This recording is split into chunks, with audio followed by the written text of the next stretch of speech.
السلام عليكم. بصوا بقى يا جماعه، عايزه اقول لكم ان انا جبت اخري من الفراخ دي فراخ ساسو، كنت جايباها مع الفراخ البيضه. عايزاها تكبر اكتر من كده، مش عايزه يعني، بقالها اكتر من 60 يوم وانا بوكل فيها علف، وحتى رجعت العلف التسمين تاني. بس بصراحه هي ما كبرتش اكتر من كده، يعني الواحده كده كانت عامله حوالي كيلو ونص. فقلت بقى خلاص، هما جابوا اخرهم معايا كده، فذبحتهم زي ما انتوا شايفين ونضفتهم.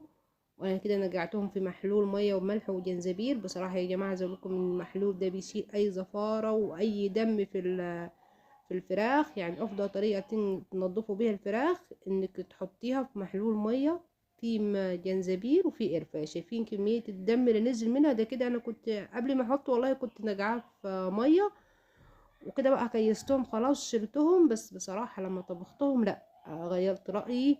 كان طعمهم حلو قوي.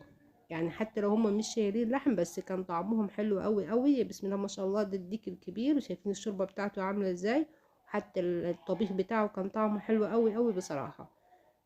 لا، الفراخ البلدي بلدي زي ما بيقولوا، يعني البلدي يوكل فعلا يعني.